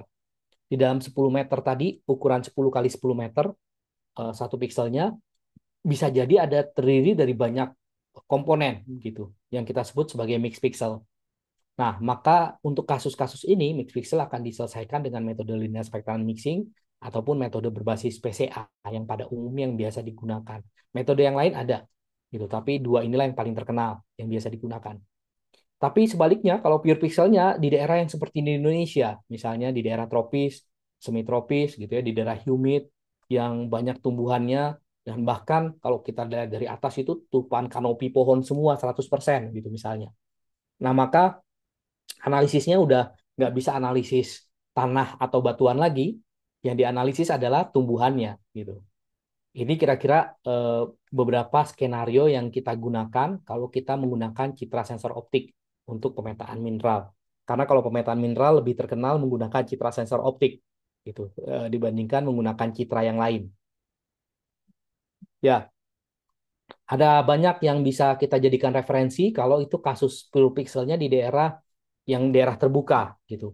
Di Indonesia juga mungkin bisa gitu karena ada daerah-daerah terbuka juga, nggak harus di daerah semi arid atau arid gitu, tapi pada umumnya kondisi ini terjadi di daerah yang arid atau semi arid, daerah padang gurun atau iklim kering begitu. Ini kita bisa melakukan komposit RGB RGB-an atau kita sebut false color composite, atau kita bisa menggunakan band ratio, atau kita bisa menggunakan transformasi band, atau bisa menggunakan pemetaan spektral, spectral mapper, gitu ya. Juga kita bisa menggunakan band metan atau band indeksan. Terserah mana yang bisa digunakan, silahkan gunakan. Kalau cari referensi yang sesuai, kalau ada referensinya kita bisa gunakan, ya gunakan saja langsung. Atau kalau di sini dia menggunakan machine learning classification, ya kita menggunakan klasifikasi tadi. Yang kalau machine learning berarti itu ada mesti ada training sampelnya gitu ya. Kita ke lapangan untuk memplot daerah-daerah yang akan dijadikan training. Selanjutnya kita training gambar atau image yang kita punya gitu. Supaya nanti dia sendiri yang menentukan kelasnya ini atau klasifikasi atau jenis batuannya apa atau jenis mineralnya apa begitu. Ya, teman-teman geologi senang menggunakan analisis berbasis visual RGB RGB-an. Pada prinsipnya kalau kita mengoverlay tiga band, overlay tiga band, urutannya itu RGB kita sebutnya, bandnya itu bisa apa saja gitu ya, ada tiga band, satu, dua, tiga urut-urutan, maka itu bisa keluar deh jenis-jenis analisis yang warna-warna yang berbeda. Warna yang berbeda mencerminkan jenis material yang berbeda. Gitu. Nah, tetapi kalau untuk mixed pixel, tadi yang pada umumnya digunakannya linear spectral unmixing ataupun menggunakan director principal component ratio. Seperti ini kasus mixed pixel, kalau di dalam satu pixel bisa jadi dia terdiri dari komponen-komponen yang berbeda-beda. Gitu. Di Indonesia juga sangat terbuka gitu untuk kita melakukan mixed pixel. Karena banyak daerah kita, daerahnya campuran begitu ya. Sehingga kita gunakan deh kasus untuk mixed pixel ini. Atau bahkan campurannya dengan tumbuhan, ya kita gunakan juga mineral dengan tumbuhan gitu yang menjadi campurannya. Sangat populer kalau di kita menggunakan mixed pixel. Dan satu lagi kasus yang pure pixel, tapi ini pure pixelnya vegetasi. Jadi kalau kasus pure pixel vegetasi, kita masuk ke satu ilmu baru yang kita sebut geobotanical remote sensing gitu. Jadi yang dianalisis udah mana, tapi yang dianalisis adalah vegetasi sendiri. Karena kebetulan vegetasi-vegetasi itu akan punya respon yang berbeda ketika dia tumbuh di daerah yang punya anomali mineral tertentu atau logam berat atau yang lain-lain. Dia akan menyesuaikan. Nah, geobotanical remote sensing itu sebetulnya ilmu yang perpaduan antara geobotani dengan remote sensing gitu ya. Dan salah satu tools yang paling banyak digunakan di geobotanical remote sensing adalah analisis index. Orang-orang berlomba-lomba untuk membuat vegetation index. Vegetation index, ada banyak sekali vegetation index yang baru yang berkembang hingga saat ini. Dan ada vegetation index yang memang didesain khusus untuk melakukan identifikasi tumbuhan yang tumbuh di tanah-tanah yang punya anomali logam atau anomali mineral atau sejenisnya begitu. Ya, ini contoh eh, beberapa vegetation index yang berkaitan dengan gitu. Tumbuhan itu akan stres dia kalau dia tumbuh di tanah yang nggak biasa begitu. Kalau tumbuh yang baik tanah kekurangan unsur atau kelebihan unsur, dia akan menghasilkan adanya anomali dalam bentuk stres gitu. Seperti tadi saya juga salah satu fokus riset saya adalah eh, untuk karena vegetation index itu salah satu yang mungkin cocok dilakukan di Indonesia gitu. Karena kalau ini mau melakukan skenario seperti daerah arid atau semi arid mungkin tidak ideal dilakukan begitu sehingga ya sudah kita harus kompromi begitu. Komprominya salah satunya eh, mengembangkan vegetation index gitu. Ya, ada beberapa paper saya yang mencoba mengembangkan vegetation index yang baru. Salah satunya ini yang dulu waktu S3 ada vegetation index considering giddiness and solar infrared gitu ya. Vegetation index itu bisa macam-macam. Nanti ada faktor bobotnya juga bisa macam-macam. Gitu. Salah satunya sih intinya sih vegetation index ini berhasil membuktikan bahwa bisa digunakan untuk mendeteksi anomali vegetasi di daerah mineral, endapan mineral begitu. Atau juga yang baru-baru dengan teman-teman dari geologi, dengan Pak Asep dari rekan dosen geologi ITB, begitu dan juga mahasiswanya untuk mengembangkan indeks vegetasi yang didesain untuk mengecek adanya stres tumbuhan akibat radioaktif mineral. Kebetulan ini di daerah Mamuju, di daerah Mamuju Sulawesi Barat itu kan terkenal dengan eh, kadar radioaktif alami yang cukup tinggi begitu ya dan itu rupanya juga mempengaruhi vegetasi yang ada. Nah, kami berhasil membuktikan adanya hubungan antara indeks vegetasi dengan kandungan eh, ekivalen uranium yang ada di daerah tempat gitu. Dari 40 titik kita lakukan pengukuran dan ini memberikan hasil linearitas semakin rendah nilai eh, revinya gitu ya atau semakin rendah nilai revi kandungan ekivalen uraniumnya itu semakin tinggi dan itu sebanding dengan radioaktif klorofilnya juga begitu. Itu kita ini untuk Sentinel-2 gitu ya karena citra yang tersedia saat itu Sentinel-2 atau juga yang baru publish kemarin gitu. Ini kami membuat indeks namanya VIBS Vegetation Index Considering Blue Shift and Survey Infrared panjang namanya dan rumusnya juga lumayan panjang apalagi dibagi min lagi. Kalau ini turunan pertama ini derivatif. Ini kita menggunakan citra hiperspektral. Kalau citra hiperspektral biasanya disimbolkan dengan angka. Ini angka ini menunjukkan panjang gelombang. Jadi ini reflektansi di panjang gelombang 2274. Reflektansi di panjang gelombang 671 gitu. Kalau citra citra hiperspektral dia punya banyak panjang gelombang. Dan VIBS ini kombinasi dengan LSU untuk menghasilkan indeks geothermal manifestasi potensial, kita sebutnya GMP. Gitu. Dan GMP ini memiliki korelasi yang tinggi terhadap sebaran manifestasi yang ada. Kebetulan studi kasusnya di daerah Patuha, Jawa Barat, di Bandung Selatan begitu. dan saya sendiri yang mengambil data lapangannya begitu ya.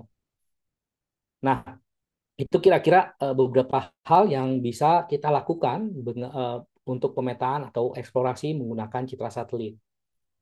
Ini akhirnya gitu ya, saya coba kesimpulannya, saya nggak pakai kesimpulan, tapi saya coba tantangan dengan peluang di masa depan gitu.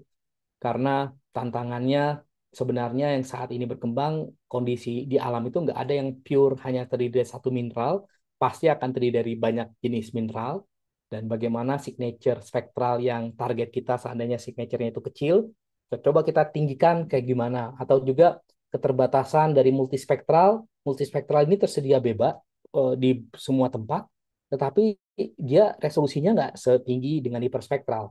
Nah, bagaimana kita coba mencari absorpsi-absorpsi yang mungkin bisa kita deteksi di multispektral.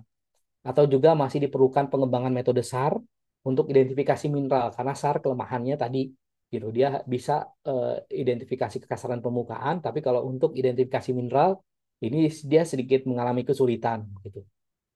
Bagaimana peluangnya? Saat ini teknologi perspektral sudah menjanjikan. Di tahun 2020 setelah pandemi, eh, banyak citra hiperspektral yang mulai bermunculan baru. Ada EMIT, Prisma, eh, Hisui punya Jepang, begitu ya. Dan kemungkinan besar nanti itu akan berkembang dengan pesat. Juga citra Landsat Next di tahun 2030 bakal jadi breakthrough untuk Landsat sendiri. Itu juga menjanjikan sekali. Plus lagi teknologi komputasi berbasis cloud dan juga machine learning, deep learning yang berkembang dengan pesat, itu juga bisa banyak kita gunakan untuk analisis di uh, berbasis inderaja. Dan kalau mau belajar-belajar terus, ya cocok nih ilmu inderaja ini diterapkan karena sampai sekarang saya begitu ada citra baru itu belajar dari nol lagi, itu belajar baru lagi. Ada software baru belajar dari baru lagi gitu. Ya baik, itu kira-kira penutup dari saya. Pak Romla, mohon maaf agak sedikit eh, kelewatan waktunya. Terima kasih banyak atas perhatiannya. Baik, terima kasih Pak Hari Naftali. Sebenarnya waktunya pas Pak, 1 jam dari HP ini. Baik, ternyata topiknya sangat menarik sehingga menarik begitu banyak pertanyaan dari peserta, Pak Hari. Eh, Waktu kita mungkin kurang lebih 25 menit ya untuk menjawab ini. Kalaupun nanti tidak terselesaikan, kita Hmm. punya PR untuk menjawab mulai media yang lain. Baik, langsung saja Pak Ari, ini ada 7 penanya, 8 ya baru masuk ini, 8, nah 9 baru masuk lagi. Oke, oke. Eh, kita mulai dari pertanyaan pertama dari Endah di apa, Ya, Akademi Geologi Pertambangan ya ini. Jadi yang iya. pertanyaannya, Oke. satelit apa saja yang menggunakan citra SAR dan berapa penetrasi kedalaman yang mampu dijangkau oleh satelit remote sensing, Bapak? Hmm. Penetrasi yang tadi apa yang pertama? Satelit apa saja yang menggunakan Citra citra? SAR. Ya, Oke, Citra SAR itu Sentinel itu punya. Sentinel itu eh, sebenarnya dia seri Sentinel keluaran dari ESA, European Space Agency gitu ya. Ada Sentinel 1, Sentinel 2, Sentinel 3 sampai Sentinel 5. Nah, yang menggunakan Citra SAR adalah seri Sentinel 1. Sentinel 1 itu berbasis SAR gitu. Walaupun panjang gelombang yang digunakan, panjang gelombang rendah kecil kalau nggak salah, saya lupa sebentar SAR panjang gelombang C kalau nggak salah yang digunakan di Sentinel gitu ya. Jadi sebenarnya penetrasinya itu nggak nyampe ke hanya kalau ada tumbuhan gitu, dia cuma sampai puncak-puncak tumbuhannya doang gitu, sampai kanopi atas doang. Dibandingkan kalau panjang gelombang L, misalnya panjang gelombang L itu panjang gelombang Alos Pulsar citranya. Alos Pulsar itu panjang gelombangnya bisa sampai 30 cm gitu ya atau 25 cm lah panjang gelombang tengahnya. 25 cm itu kalau ada panjang gelombang SAR kena eh, ada tumbuhan tinggi, dia masuk ke penetrasi ke kanopi, penetrasi ke ranting, sampai ke permukaan tanah gitu. Jadi dia bisa sampai ke permukaan tanah. Tapi kalau yang C ini hanya sampai di atas-atas daun-daunnya doang gitu, Sentinel 1. Kalau Pulsar yang lebih populer digunakan untuk pemetaan geologi yang lebih populer, yang lebih banyak digunakan meskipun Sentinel 1 jangkauannya banyak gitu, luas hingga saat ini masih beroperasi soalnya. Kalau Alos Pulsar generasi pertama tersedia free sampai tahun 2012.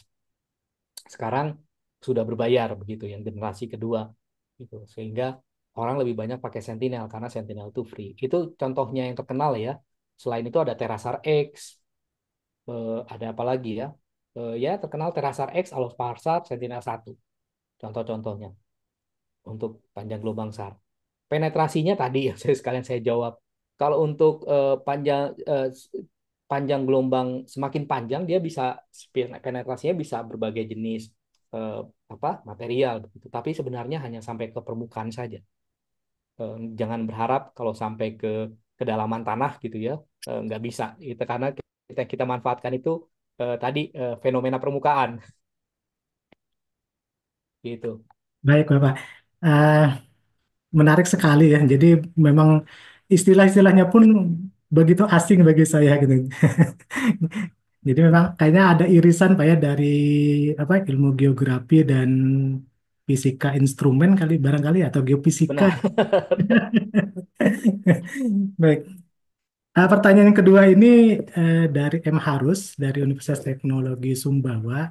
Jadi ini sepertinya baru kenal drone Pak, biasa. izin Pak. M Haris Pak.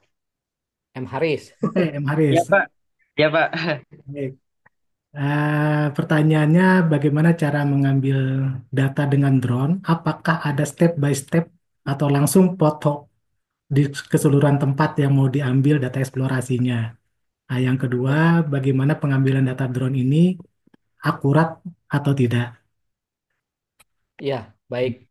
Kalau kita mau melakukan pemetaan menggunakan drone, yang pertama dilakukan tentu kita melakukan persiapan perencanaan rute terbang begitu ya. Ini sorry typo, perencanaan rute terbangnya. Pada umumnya kita menggunakan aplikasi pihak kedua gitu, aplikasi yang lain. Gitu ada beberapa aplikasi yang bisa kita gunakan lah untuk pembuatan rute terbang. Dan sebaiknya rute terbang ini dilakukan sebelum pergi ke lapangan. Karena kalau pergi ke lapangan belum tentu ada sinyal gitu, belum tentu kita bisa online gitu. Jadi kita harus mempersiapkan terlebih dahulu dan juga sudah tahu gambaran toponya itu seperti apa dengan memanfaatkan misalnya dem-dem yang sudah tersedia. Bisa menggunakan SRTM, bisa menggunakan Demnas gitu ya. Agar tahu bagaimana bentuk topografinya. Jangan sampai kalau saya merencanakan terbang, ini saya terbang perencanaannya sekitar 300 meter ini tingginya gitu. Tinggi drone-nya 300 meter untuk tinggi terbangnya. Nanti dia akan start keliling-keliling di sini sampai N, nanti dia balik lagi kembali. Jangan sampai perencanaan terbang kita eh, terkendala oleh topografi sekitar. Ternyata topografinya terjal curam banget gitu, berbukit-bukit tinggi. Nah, kalau ketinggiannya kurang ya nabrak nanti drone-nya gitu. Ya, setelah itu ya persiapan peralatan di lapangan. Kita selalu menyiapkan baterai dan lain-lain karena masalah utama drone hingga saat ini adalah baterai.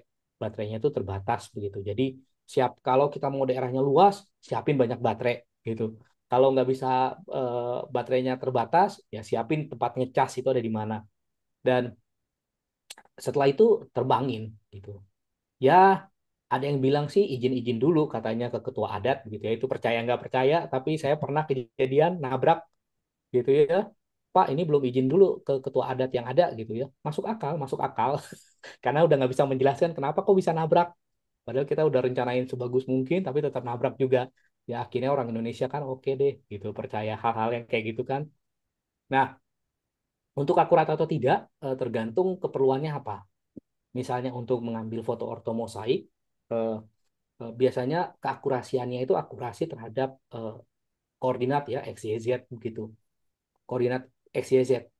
Kita bisa mengakali dengan menambahkan GCP atau Ground Control Point begitu di tempat-tempat yang sudah kita ketahui dengan pasti koordinatnya gitu ya. Ada GCP GCP ataupun ada benchmark lah ya yang kita pakai plot gitu sehingga nanti lebih akurat terhadap titik X, Y, Z.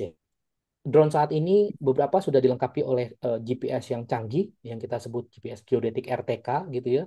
Nah, itu bisa meminimalisir penggunaan GCP. Dan hasilnya juga keakurasinya bisa sampai sentimeter, baik skala horizontal maupun vertikalnya. Sehingga sebenarnya cukup akurat.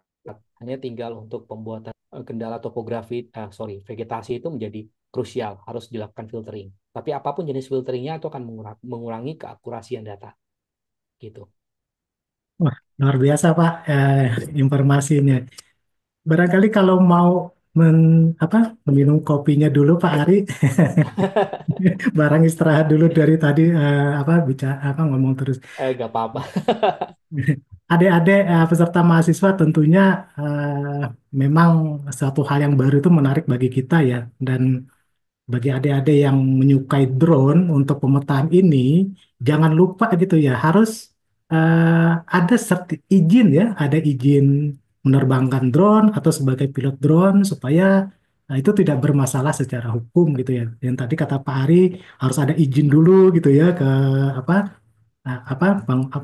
pembakal atau kepala desa atau orang yang berwenang di tempat kita eksplorasi tentunya. Dan supaya tidak nabrak ya harus ada sertifikasi pilot dulu ya supaya hasilnya memang bagus. Baik, barangkali kita lanjut Pak Ari. Ya. Ini yang ketiga ini punya 3 pertanyaan. Waduh, banyak sekali. Dan didominasi pesertanya dari Universitas Teknologi Sumbang. Mantap. UTS Jaya Jaya Jaya. Baik, dari Poppy Julia, jadi mengenai metode reflektansi yang mampu mendeteksi jenis material dan mineral di suatu singkapan. Nah, pertanyaannya ini bagaimana cara menginterpretasikan dari data reflektansi? Yang kedua, jarak berapakah material yang mampu dideteksi? Kemudian citra termal infrared mendata temperatur di suatu permukaan citra ini mampu mendeteksi suhu suatu wilayah. Apakah luasan wilayah tersebut dibatasi oleh sistem atau sesuai dengan wilayah yang ingin kita ukur? Teknis sekali, Pak, ini. Oke. Ya baik, terima kasih atas pertanyaan yang eh, bagus atau sangat menarik ini ya, Poppy Julia. Baik, kalau dari menggunakan reflektansi sendiri, gitu, reflektansi sendiri, bagaimana kita melakukan interpretasi. Begitu saya ukur reflektansi ini, nanti keluar saya dapatkan kurva, karena alat yang digunakan ini alat yang berbasis numerik, begitu. Jadi dia langsung keluarnya kurva, gitu, kurva reflektans, spektra reflektans. Spektra reflektans ini akan kita lakukan interpretasi, gitu. Bagaimana cara melakukan interpretasinya? Bisa menggunakan manual, kita cocok-cocokkan panjang gelombang berapa saja absorpsinya, dia pola absorpsinya itu ada di mana saja, panjang gelombang berapa, depth-nya berapa. Nanti kita lihat di literatur database-nya gitu ya. Kalau di panjang gelombang ini untuk penciri unsur ion atau molekul apa, nanti kita cocokkan dengan jenis mineralnya apa saja begitu. Itu dengan menggunakan manual gitu. Atau ada juga orang yang menggunakan software.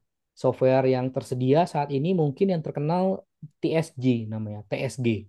TSG itu singkatan dari The Spectral Geologist gitu.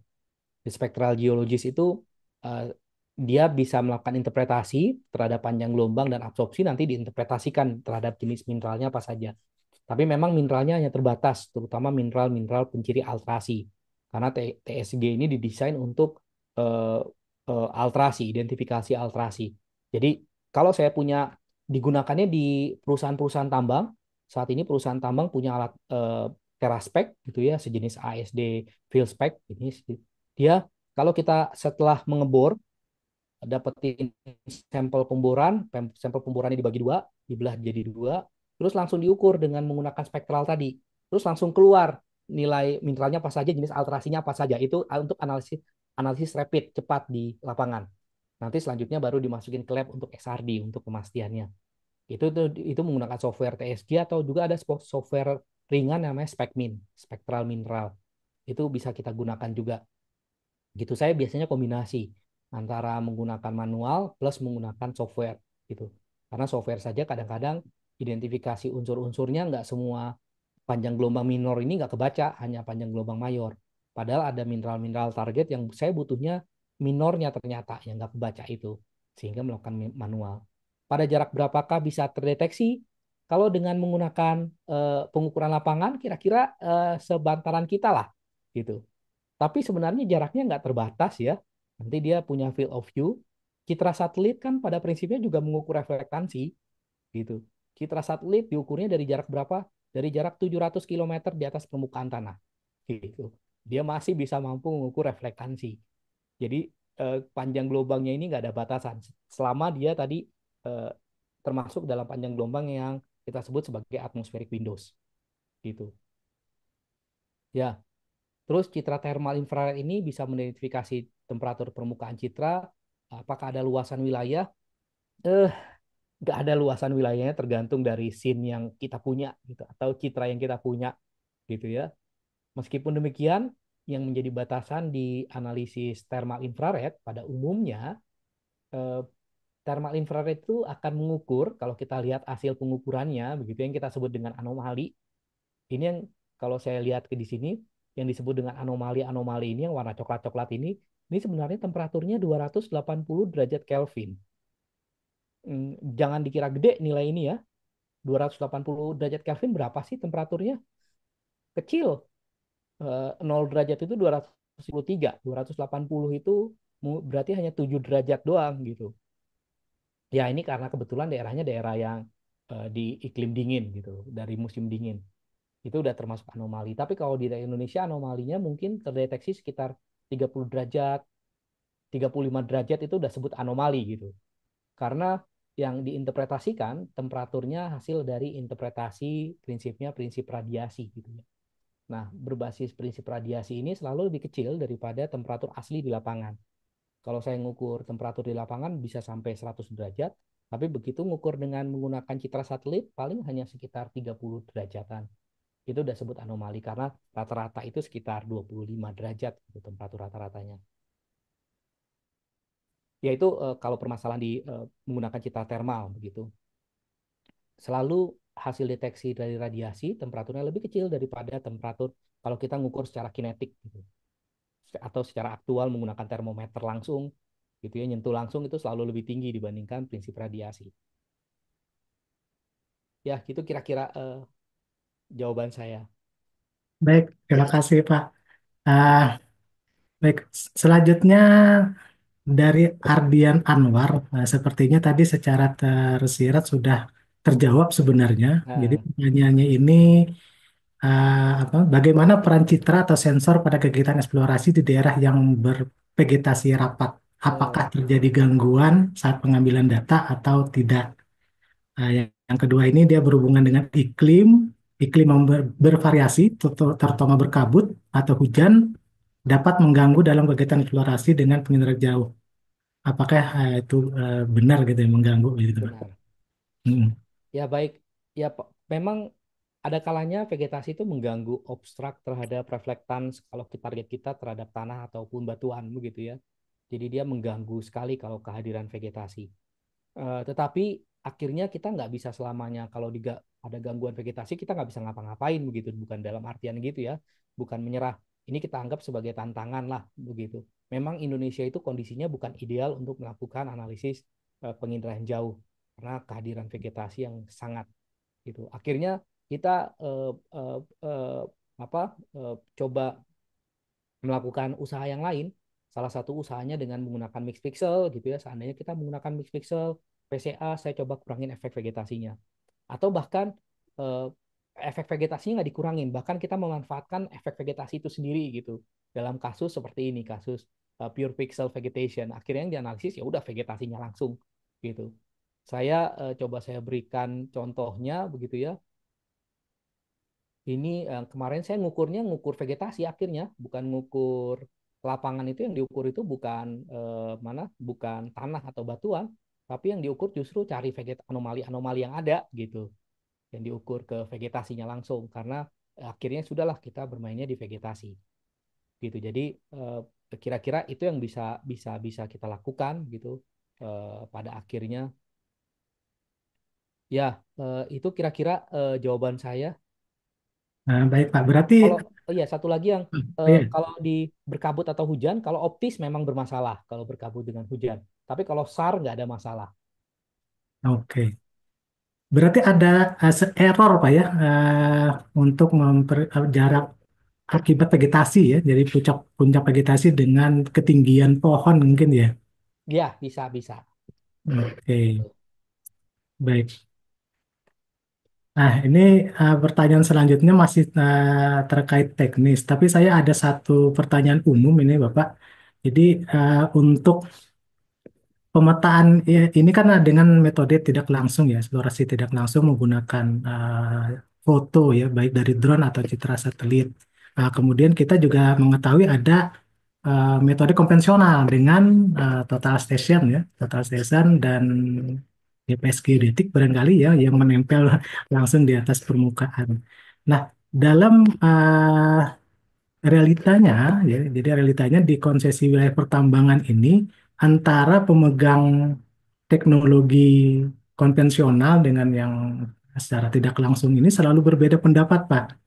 Jadi Hmm, kan contoh gini ya, kita menggunakan TS yang di permukaan atau GPS geodetik itu memperoleh luas ya, luas area yang kita ukur gitu kan. Tentunya itu luas sebenarnya gitu ya, atau jarak miring yang diukur di lapangan. Nah, sedangkan dengan foto dari citra satelit dan drone itu kan identik dengan jarak datar hmm, yang dibaca gitu ya. hmm, Nah, apakah benar ini akan menimbulkan sedikit ada perbedaan pendapat mengenai luas yang diperoleh, hmm. luas area gitu ya? Ya, Hmm. baik. Sebenarnya pada prinsipnya nggak ada masalah keduanya, gitu. Dua-duanya saat ini tergantung. Kalau kita berbicara, kalau saya pengen menggunakan TS yang ada benchmarknya, BM-nya yang sudah terkalibrasi dan lain-lain yang sudah diukur terlebih dahulu, gitu. Silahkan mau menggunakan TS. Tapi kalau misalnya kita tidak terlalu mempermasalahkan benchmark itu kan gunanya untuk menyocokkan dengan basis acuan gitu. Dalam hal ini biasanya acuan benchmark itu di atas permukaan laut gitu. Jadi elevasi laut yang dijadikan acuan begitu ya pada umumnya. Tapi kalau saya nggak mau mempermasalahkan benchmark, nggak mempermasalahkan base-nya itu di mana, asal pengen dapat uh, kira-kira gambaran toponya kayak gimana, saya pengen ngukur volume volume apa misalnya volume stockpile misalnya ya. Stockpile itu kan volumenya bisa diukur tuh dengan menggunakan peta topografi gitu. Itu kan nggak perlu benchmark sebenarnya, hanya BM-nya ya base lantai saja. Saya pengen tahu lantainya doang, hanya pengen tahu dipotong atas, potong bawah. Maka foto udara yang biasa saja itu sudah bagus hasilnya gitu dibandingkan kita menggunakan manual total session karena total session lama dan bayangin uh, ibaratnya pengambilan data poinnya dengan TS paling hanya bisa mengambil poin ratusan lah, 100, 200, 300 poin. Tapi dengan menggunakan foto udara, clouds yang dihasilkan bisa ratusan ribu, jutaan clouds. Udah nggak sebanding sama sekali gitu. Jadi sebaiknya sih yang paling bagus memang udah gabungan. Saya punya benchmark, terus saya menggunakan total station silahkan, menggunakan foto udara silahkan, foto udara nanti buat diikat ke total station yang ada, itu jauh lebih powerful. Untuk luasan sih nggak ada permasalahan sepanjang itu mau berbicara di datar atau tiga dimensi, sepanjang kalau itu udah bermain di software, semuanya bisa dikeluarin. Mau luas datar, luas miring, semua bisa dikeluarin gitu. eh, Kalau menggunakan foto udara, karena foto udara kelebihannya lebih eh, visualnya tuh lebih jalan gitu dibandingkan kita menggunakan total station gitu ya. Saya coba tampilkan di sini, saya menggunakan foto udara lebih powerful untuk yang ortonik datar gitu, untuk identifikasi jalan purba dan lain-lain. Total station nggak bisa mengcover ini gitu. Tapi kalau dengan foto apa uh, apa dengan menggunakan foto udara itu bisa jalan. Clouds-nya juga nggak main-main gitu ya. Jadi terserah mau ngomongin luas area yang datar atau enggak, tinggal cocok-cocokan saja. Eh, Kalau orang teknis sih harusnya sih nggak ada komplain lagi begitu ya. Kecuali kalau orang non teknis yang nggak belum begitu paham bagaimana prinsip kerja dasarnya lah, gitu Pak. Baik, Bapak. Jadi sebenarnya dalam pengolahan pengolahan data ini tergantung apa engineer ya yang dia mau mempublishkan data dari sudut pandang mana atau Ya, data dari mana gitu ya supaya apa yang mengkonsumsi apa hasil pengolahan data itu punya bahasa yang sama dengan yang dimaksud gitu Pak ya. benar-benar. Oke, baik kita masih ada 6 pertanyaan, Bapak. Barangkali kita ringkas saja satu orang satu pertanyaan, pertanyaan saja ya, karena ini rata-rata saya lihat ada dua.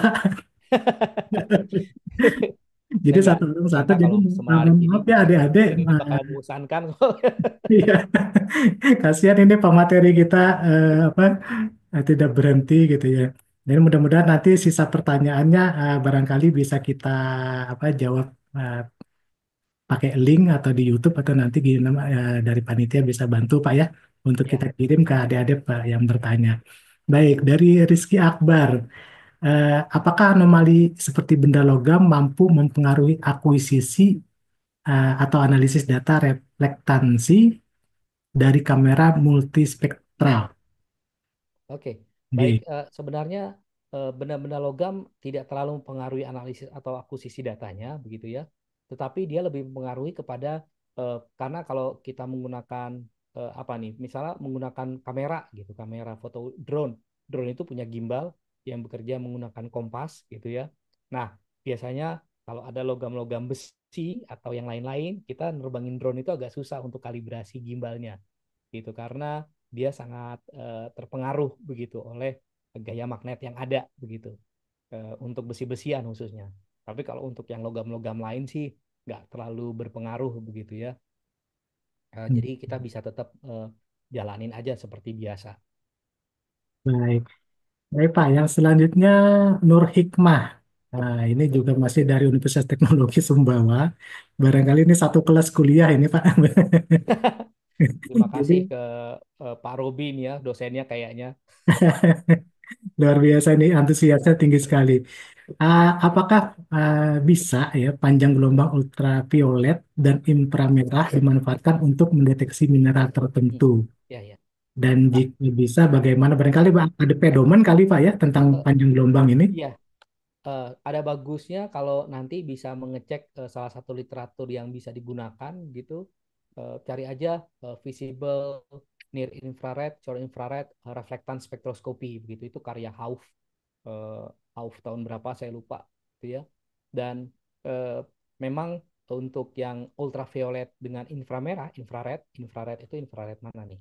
Infrared pendek atau infrared panjang begitu.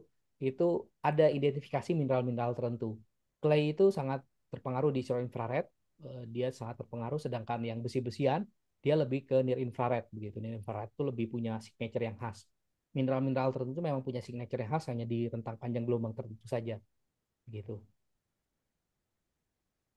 Baik, mudah-mudahan bisa terjawab. Ada pedoman atau referensi artikel ilmiah ya yang bisa jadi panduan mengenai terkait dengan panjang gelombang di kaitannya dengan jenis material atau mineral.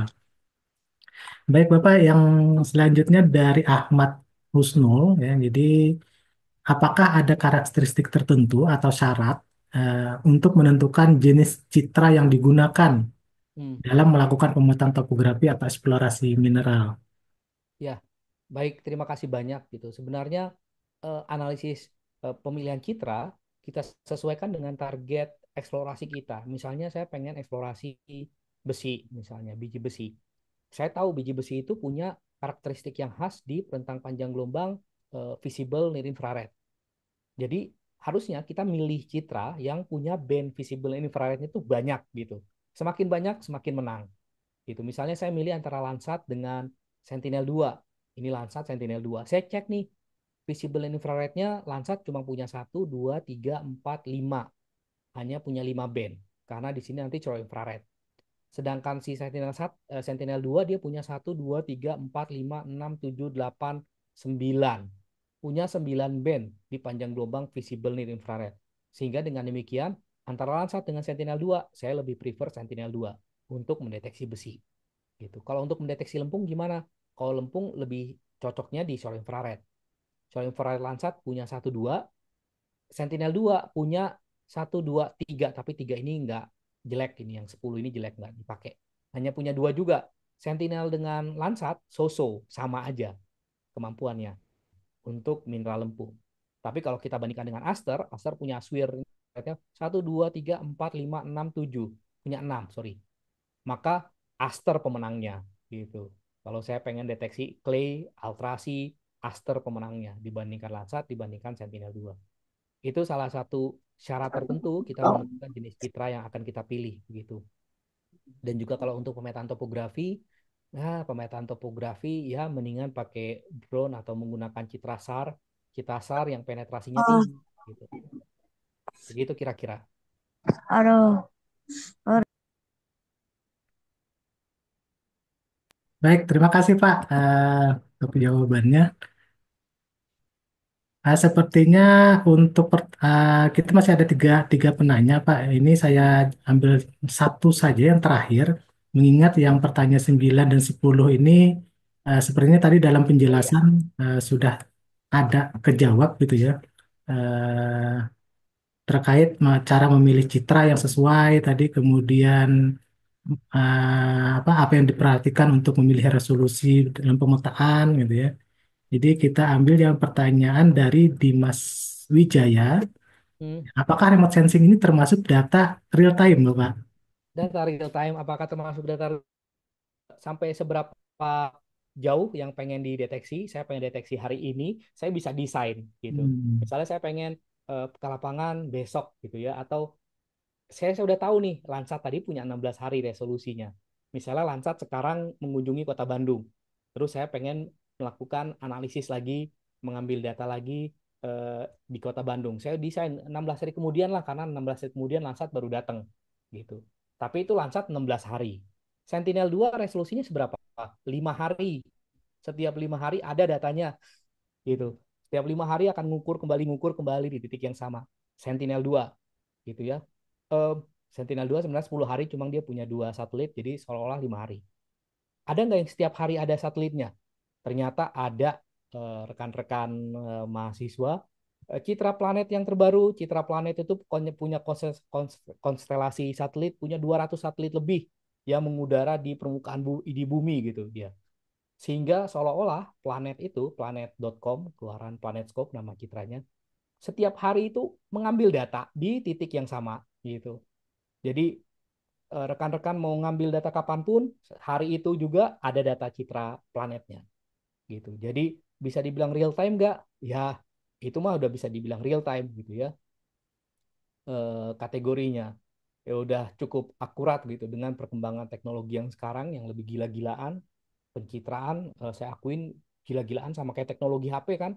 Teknologi HP orang berlomba-lomba untuk HP-nya lebih canggih, terutama fotografinya gitu ya, provider apa penyedia-penyedia HP tadi, pabrikan-pabrikan HP. Begitu juga dengan penyedia citra satelit yang nggak kalah berlomba-lombanya gitu. Ada banyak sekali penyedianya. Google itu menggunakan DigiGlobe, sebenarnya DigiGlobe yang sudah diakuisisi oleh Google itu juga gila-gilaan sampai 30 cm. Dan kalau rekan-rekan pernah nonton uh, film-film Hollywood yang spy Hollywood yang dia deteksi di mana untuk mata-mata di mana, bahkan ada orang lagi mandi atau lagi apa kelihatan, sebenarnya itu tersedia. Itu bukan fiksi. Begitu. Baik. Baik. Oke. Terima kasih Pak Ari atas jawabannya. Eh, Luar biasa ya topiknya sampai teknologi yang tercanggih. Jadi adik-adik mahasiswa kalau boleh kita simpulkan barangkali dari pembicaraan kuliah sore ini ada 3 poin penting dalam eksplorasi tidak langsung dengan cara pemetaan menggunakan drone atau citra satelit ya. Yang pertama itu tentunya adanya peralatan dan teknologi ya. Jadi peralatan ini tergantung spek tentunya ya. Ada yang baterainya tahan lama, baterainya eh, tidak tahan lama, kemudian tergantung sensor juga ya. Macam-macam sensor tadi sudah dibahas, ada tentang panjang gelombang gitu, bagaimana dia membedakan warna, itu tergantung dari sensornya. Nah, tentunya semakin banyak teknologinya, maka investasinya juga akan semakin besar ya. Yang kedua, sepertinya tadi kita bisa simpulkan situasi dan kondisi ya. Pada saat pemetaan itu juga sangat berpengaruh, seperti vegetasi, barangkali ya kabut, awan gitu ya, bahkan sampai perizinan. Nah, itu sangat berpengaruh terhadap hasil ya. Yang terakhir, sepertinya tidak kalah penting adalah engineer atau personal yang menjadi pilot eh, dari peralatan ini ya. Baik bagaimana cara kita mengakses citra satelit yang free ataupun berbayar di website tertentu gitu ya, ataupun langsung menggunakan drone tentunya. Nah, untuk itu adik-adik Terus semangat ya, selama kalian kuliah, jangan lupa lengkapi apa keahlian kalian dengan kompetensi bidang tertentu dan hari ini tentunya apa menjadi pilot drone barangkali sangat menarik dan itu salah satu pekerjaan saat ini yang 20 tahun yang lalu tidak ada spesifikasi pilot drone, adanya pilot pesawat konvensional ya. Jadi itu salah satu pekerjaan tersendiri. Kemudian juga untuk mengolah data hasil apa citra satelit dan drone itu juga memerlukan keahlian tersendiri yang tentunya ya adik-adik tidak semuanya didapat di kampus ya. Jadi sering-seringlah hadir di acara webinar Prokopindo yang tentunya akan kita hadirkan terus dengan topik-topik menarik di pertemuan mendatang. Demikian barangkali acara sore hari ini mengingat waktunya sangat terbatas. Kami ucapkan terima kasih banyak kepada Pak Arin Naftali atas ilmunya. Terima kasih Pak Sekjen, Dr. Edi juga hadir dan seluruh pengurus Forkopindo, dosen teknik pertambangan yang hadir tentunya pada sore hari ini dan adik-adik mahasiswa teknik pertambangan. Terus hadirin ya kembali kuliah kita di tahun 2025 tentunya dengan topik yang tidak kalah menarik. Semoga kuliah ini membawa manfaat ya, menambah ilmu dan wawasan yang luas. Kuliah telah usai dan ilmu telah didapat. Terus semangat dan semoga sukses. Sampai jumpa di FBI Forkopindo tahun 2025. Terima kasih atas kehadirannya. Wassalamualaikum warahmatullahi wabarakatuh. Waalaikumsalam. Waalaikumsalam warahmatullahi wabarakatuh. Waalaikumsalam warahmatullahi wabarakatuh. Terima kasih, Pak. Banyak Bang.